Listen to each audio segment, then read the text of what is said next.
अगर आपको लगता है कि 2025 एक नॉर्मल मार्केट ईयर था, तो आप बहुत बड़ी मिस्टेक कर रहे हैं, क्योंकि 2025 ने इन्वेस्टर्स को रिटर्न नहीं, लेसन्स दिए हैं। कुछ लोगों ने पैसा बनाया है, लेकिन ज्यादातर जो इन्वेस्टर्स ने गलत जगह पे गलत टाइम पे अपना इन्वेस्टमेंट किया है। और सबसे इंपॉर्टेंट बात, अगर आपने 2025 से कुछ नहीं सीखा, तो 2026 बहुत पेनफुल होने वाला है। तो इस वीडियो को आप एंड तक जरूर देखें और एग्जैक्टली आप जानेंगे कि 2025 में क्या काम किया, क्या कंप्लीटली फेल हुआ और 2026 में जो इन्वेस्टमेंट करने से पहले आपको कैसे प्रिपेयर्ड होना चाहिए। 2025 के शुरुआत में मार्केट ऑलरेडी अनसर्टेन था।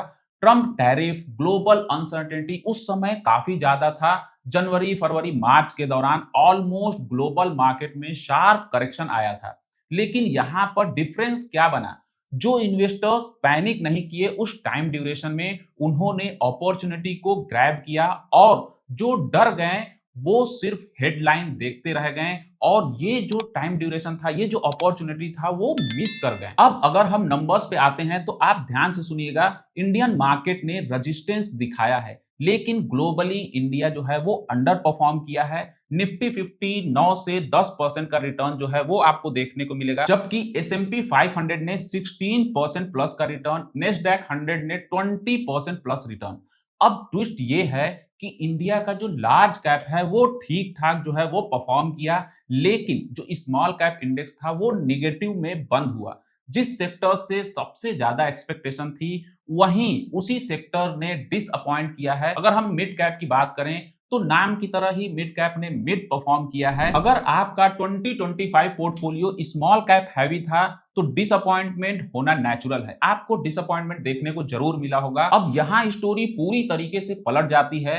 गोल्ड और सिल्वर, जिससे किसी ने एक्सपेक्ट नहीं किया था कि दिस काइंड ऑफ परफॉर्मेंस जो है वो देखने को मिलेगा। गोल्ड आपको 70 से 75% का रिटर्न दे गया, और सिल्वर 100% रिटर्न आपको देखने को मिलेगा। ये हिस्टोरिकली हाई, और यही रिमाइंडर है कि मार्केट आपको हमेशा सरप्राइज करता है। बिटकॉइन के केस में भी इंटरेस्टिंग आपको देखने को मिलेगा। जो फर्स्ट हाफ था वो काफी स्ट्रांग था, सेकेंड हाफ में भी आपको वीक देखने को मिला। तो नेट नेट जो है वो 6 से 7% जो है वो आपको निगेटिव देखने को मिला था। तो हाई रिस्क एसेट में, चाहे स्मॉल कैप हो गया या बिटकॉइन हो गए, यहां आपको बहुत ज्यादा डिसअपॉइंटमेंट देखने को मिला होगा फॉर मेनी इन्वेस्टर। अब सेक्टर की बात करते हैं, क्योंकि यही असली लेसन है जो आपको ध्यान में रखना चाहिए, जो समझना इंपॉर्टेंट है। पीएसयू बैंकिंग इंडेक्स की अगर हम बात करें, तो 25% प्लस आपको ग्रोथ देखने को मिलेगा। मेटल में 25% और ऑटो में 20% का ग्रोथ।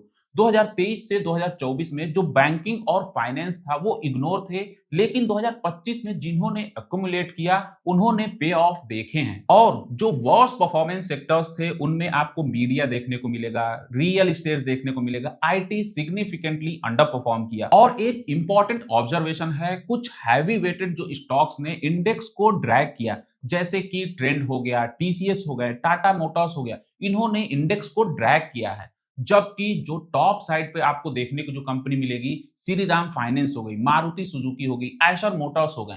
तो लेसन्स जो है वो बहुत ही क्लियर है, इंडेक्स नहीं, स्टॉक सिलेक्शंस मैटर्स करता है। देखो, अब जो सबसे क्रिटिकल पार्ट है, जिसपे आपको बहुत ज्यादा ध्यान देनी चाहिए, वो है ग्लोबल मार्केट। स्पेशली नेस्डैक 100 जो है वो वैल्यूएशन उसका काफी ज्यादा स्ट्रेस आपको देखने को मिलेगा। अगर आप चेक करेंगे तो पीई रेशियो जो है वो आपको 35 देखने को मिलेगा, जो 20 ईयर मीडियन पी आपको 24 देखने को मिलेगा। मतलब मार्केट जो है वो 30 से 40% ऑलरेडी ओवर वैल्यूड है। तो अगर यूएस मार्केट में आपको करेक्शन आता है, तो इवन 30 से 40% फॉल आपको सरप्राइज नहीं करनी चाहिए। और अगर ऐसा हुआ, तो इमर्जिंग मार्केट जैसे कि आपको इंडिया है, वहां भी इंपैक्ट फील करेंगे आप। But here is the opportunity, ऐसे करेक्शन ही मैक्सिमम वेल्थ क्रिएट करते हैं। ऐसे ही जो मोमेंट होते हैं वो आपको वेल्थ क्रिएट करके देते हैं। देखो, हिस्ट्री कहती है लगभग हर साल मार्केट जो है वो 10% से गिरता है फ्रॉम द पीक। 2026 में भी ऐसी अपॉर्चुनिटी आएगी। क्वेश्चन ये नहीं है कि आएगी या फिर नहीं आएगी, क्वेश्चन ये होना चाहिए कि क्या आप मेंटली प्रिपेयर्ड हैं ऐसी अपॉर्चुनिटी के लिए, और फाइनेंशियली प्रिपेयर्ड हैं या फिर नहीं। स्मॉल कैप ऑलरेडी 1 से 1.5 साल से स्ट्रगल कर रहा है। अगर और फॉल आता है तो वही लोग जो हैं वो बेनिफिट करते हैं, जो पैनिक नहीं करते हैं, जो पेशेंस बनाए रखते हैं। तो अब हम प्रैक्टिकल बात करते हैं कि व्हाट शुड यू डू। सबसे पहला जो काम है, अपने पोर्टफोलियो को ऑनेस्टली रिव्यू करें। दूसरा, बेंचमार्क से अपने पोर्टफोलियो को कंपेयर करें। और जो तीसरा है, सिंपल जो आप एसआईपी डिसिप्लिन है उसको मेंटेन रखें। कैश फ्लो को आप रेडी रखें फॉर एनी करेक्ट। यहां अब एक और क्वेश्चन आता है, व्हाट शुड यू अवॉइड। आपको क्या क्या चीजें अवॉइड करनी चाहिए। तो ओवर वैल्यूड एसेट में ब्लाइंडली बाइंग नहीं करनी चाहिए। गिरती हुए मार्केट में आप एसआईपी को बंद मत करिए। लॉस में पैनिक सेलिंग मत करिए। सबसे इंपॉर्टेंट, इंडेक्स या सेक्टर से ज्यादा आपका पर्सनल पोर्टफोलियो परफॉर्मेंस जो है वो मैटर करता है। 2025 में हमें रिटर्न्स नहीं, डिसिप्लिन को सिखाया है और हमको डिसिप्लिन सीखना चाहिए। 2026 में विनर्स वही होंगे जो करेक्शन से डरेंगे नहीं, बल्कि प्रिपेयर्ड होंगे, अपने आप को मेंटली और फाइनेंशियली प्रिपेयर्ड रखेंगे।